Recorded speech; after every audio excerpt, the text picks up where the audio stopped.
매일 성경 묵상 나눔입니다. 오늘은 2024년 5월 22일 수요일입니다. 오늘 묵상하는 본문은 사도행전 10장 1절에서 16절입니다. 본문을 읽습니다. 가이사랴에 고넬료라 하는 사람이 있으니 이달리아 부대라 하는 군대의 백부장이라. 그가 경건하여 온 집안과 더불어 하나님을 경외하며 백성을 많이 구제하고 하나님께 항상 기도하더니 하루는 제9시쯤 되어 환상 중에 밝히 보임에 하나님의 사자가 들어와 이르되 고넬료야 하니 고넬료가 주목하여 보고 두려워 이르되 주여 무슨 일이니이까. 천사가 이르되 내 기도와 구제가 하나님 앞에 상달되어 기억하신 바가 되었으니 내가 지금 사람들을 욥바로 보내어 베드로라 하는 시몬을 청하라. 그가 무두장이 시몬의 집에 유숙하니 그 집은 해변에 있다 하더라. 마침 말하던 천사가 떠나매 고넬료가 집안 하인 둘과 부하 가운데 경건한 사람 하나를 불러 이 일을 다 이루고 욥바로 보내니라. 이튿날 그들의 길을 가다가 그 성에 가까이 갔을 때 그때에 베드로가 기도하려고 지붕에 올라가니 그 시각이 제6시더라. 그가 시장하여 먹고자 하며 사람들이 준비할 때에 황홀한 중에 하늘이 열리며 한 그릇이 내려오는 것을 보니 큰 보자기 같고 내 귀에 매어 땅에 드리웠더라. 그 안에는 땅에 있는 각종 네 발 가진 짐승과 기는 것과 공중에 나는 것들이 있더라. 또 소리가 이르되 베드로야 일어나 잡아 먹으라 하거늘 베드로가 이르되 주여 그럴 수 없나이다. 속되고 깨끗하지 아니한 것을 내가 결코 먹지 아니하였나이다 한데 또 두 번째 소리가 있어 하나님께서 깨끗하게 하신 것을 내가 속되다 하지 말라 하더라. 이런 일이 3번 있은 후에 그 그릇이 곧 하늘로 올려져 가니라. 오늘의 본문은 고넬료와 베드로에게 나타난 두 가지 다른 환상에 대한 이야기입니다. 우리 어제 묵상할 때에 이제 베드로가 욥바에 있었습니다. 욥바에서 무두장이 시몬의 집에 유숙하고 있었습니다. 근데 그때에 가이사랴에는 고넬료라는 사람이 있었는데 이달리아라고 하는 부대의 백부장입니다. 100명의 이제 병사들을 거느리는 사람이었던 거죠. 로마 사람이었습니다. 그는 경건하고 온 집안과 더불어 하나님을 경외하며 백성을 많이 구제하고 하나님께 항상 기도했다. 이것이 이제 하나님을 경외하는 자 이방인들 중에 유대교로 이제 완전히 개종하지는 않았지만 God fearer 이렇게 말해서 하나님을 두려워하는 자들이 있었습니다. 오순절에도 사도행전 2장을 잘 읽어보시면 이제 그 유대인의 절기를 지키기 위해 예루살렘에 와 있던 사람들 중에 유대인이 아닌 하나님을 경외하는 자들이 많이 있었습니다. 어느 9시쯤 됐다라고 할 때 이 9시가 이제 그 당시에 시간을 재는 풍습인데요. 이게 우리로 하는 9시가 아니고 이제 유대인들은 아침 6시인 거죠. 아침 6시가 우리로 하면은 이제 0시가 되는 겁니다. 그래서 이제 아침 6시부터 이렇게 세면은요. 이렇게 3시가 사실은 9시인 것이고요. 그리고 이제 베드로가 기도하러 갔다고 하는 이 6시라고 하는 부분이 12시인 겁니다. 그러니까 오후 3시인 거죠. 9시라고 하는 것은 지금 우리로 하면은 오후 3시를 의미합니다.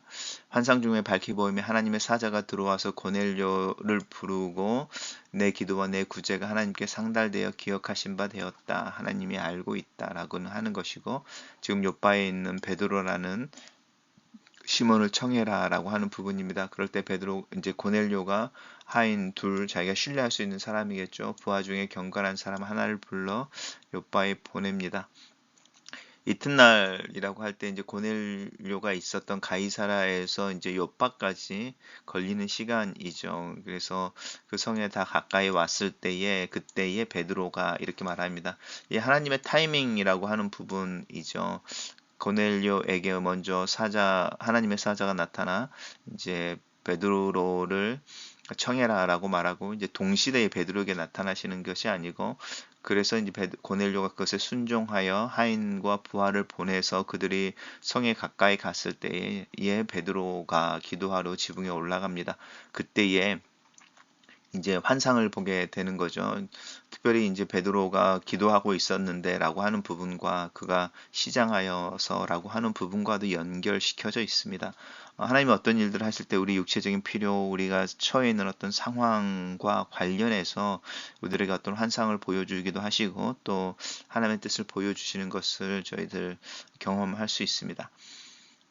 이제 하늘이 열리면 한 그릇이 내려오는데 그 그릇에 각종 네 발 가진 짐승과 기는 것과 공중에 나는 것들이 있었다라고 하는 부분인데 이 각종이라고 하는 네 발 가진 짐승이라고 하는 것 속에 뭐 돼지라든지 아니면 여기 보면 이제 속되고 깨끗하지 아니한 것들이 포함되어져 있었겠죠. 기는 것이나 공중에 나는 것들에서도 아마 그런 모습이 있었던 것 같습니다. 그러니까 단순히 뭐 처음부터 그 안에 완전히 못 먹는 것만 있는 것이 아니라 먹을 수 있는 것과 유대인으로서 먹을 수 있는 것과 먹을 수 없는 것이 합쳐 있었겠죠. 그랬을 때 이제 잡아먹으라 이렇게 말씀하십니다. 요리되어져서 구별할 수 없는 음식의 형태로 나온 것이 아니라 동물의 형태로 나와서 베드로가 그것들을 구별해낼 수 있는 것이죠. 그리고 베드로야 일어나 잡아먹어라라고 말하면서 베드로로 하여금 이제 행동하는 것을 통해서 그 이제 짐승들에 대해서 접근할 수 있게 하십니다. 그리고 이제 베드로가 이야기하는 거죠. 속되고 깨끗하지 아니한 것을 내가 결코 먹지 아니하였나이다. 율법의 규례를 쫓아 행하는 사람이었다라는 거죠. 우리가 이제 그 복음을 알게 되면은 이제 내용이냐 형식이냐 이런 부분 속에서 이 형식이라고 하는 부분을 이제 무시하는 경우들이 있고 저도 그런 사람 중에 한 명이지만 이 형식이라고 하는 부분이 함부로 무시되어질 수는 없다라는 것은 분명한 사실입니다. 베드로는 그리스도인이었고 또 성령을 받고 새롭게 하나님이 이야기하시는 일들의 최전선에 서 있었지만 그가 전통으로 받았던 것으로부터 충실했고 또 그 전통을 지키는 일 가운데서도 열심히 했던 것을 알 수 있습니다. 그리고 이제 하나님께서 깨끗하게 하신 것을 네가 속되다 하지 말아라라고 말씀하시면서 이제 그 모세를 통하여 이스라엘에게 주어진 율법 중에 어떤 율법들이 폐지되어지거나 아니면은 이제 그 선이 지워지는 것을 이야기할 수 있습니다. 세 번이 있은 후에 그릇이 하늘로 올라갔습니다. 아마 베드로는 환상 속에서 하나님께서 이야기하신 것을 잡아서 먹었다 그렇게 보이지는 않습니다. 베드로에게 이제 묘사하는 어떤 의미 있는 환상이겠죠. 단락을 요약해 보겠습니다. 하나님의 천사의 명령을 따라 가이사라의 고넬료는 베드로를 자기 집으로 초대하기 위해 욥바로 사람을 보내고 베드로는 욥바에서 하나님께서 보여주시는 환상을 본다. 이렇게 정리했습니다. 매일 성경의 묵상 나눔 내용입니다. 이방 선교를 주도할 바울의 회심 못지않게 이방인 고넬료의 회심 역시 이방 선교의 포문을 여는 결정적인 순간입니다. 이 일에 예루살렘의 사도들의 인정과 지지가 필요했기 때문에 하나님은 그 첫걸음을 바울이 아닌 베드로에게 맡기십니다. 바울의 그릇된 신념만 아니라 이방인은 속되다는 베드로의 오랜 편견을 깨는 일도 중요하기 때문입니다. 고넬료의 회심보다 선행되어야 할 것이 바로 베드로의 변화였습니다. 고넬료의 마음을 열고 그를 새로운 세계로 인도하기 위해 하나님이 쓰신 방법은 환상이었습니다. 사도행전의 환상은 모두 복음 사역과 관련이 있습니다.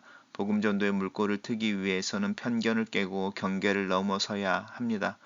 교회 성장만 아니라 선교 확장에도 장애물이 있고 장벽이 있습니다. 비상한 신적 개입이 있어야 할 만큼 공고해져 가는 장벽이 내 삶에 또 내 주변에 있지는 않습니까? 하나님의 사자는 고넬료에게 직접 복음을 전하거나 그를 설득하지 않습니다.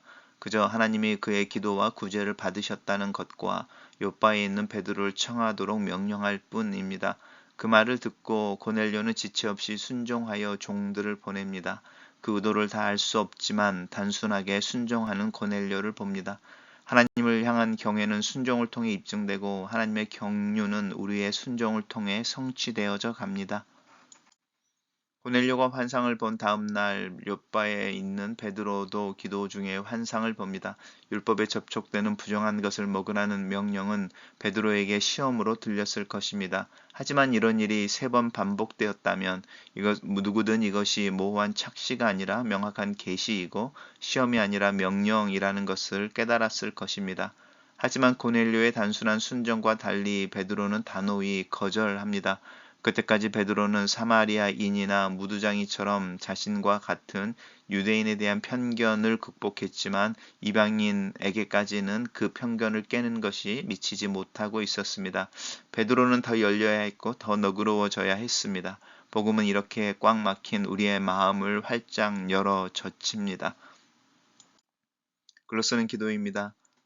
시대의 편견과 타부, 타인들의 시선과 평가 앞에서 오히려 하나님을 기억하며 하나님의 말씀하시는 원리와 하나님의 판단을 먼저 더 강하게 의식하는 믿음과 영적인 감수성을 위해 기도합니다. 복음의 나를 통해 흘러가기를 원할 때 내 스스로 판단이나 내가 생각하는 한계에 갇히지 않게 도와주시옵소서. 일하시는 하나님의 모습을 발견하기 위해 믿음의 안목과 지혜를 허락하여 주시고 또 하나님이 일하시는 곳에 나도 함께 있기를 원하는 열망을 내 마음 깊은 곳에서부터 새롭게 하시옵소서. 내 내면 깊은 곳에서부터 하나님을 경외하는 마음과 태도, 복음에 대한 열정과 능력이 또 그 능력에 대한 신뢰가 더 강해지며 더 깊어지게 도와주시옵소서. 예수님 이름으로 기도합니다. 아멘.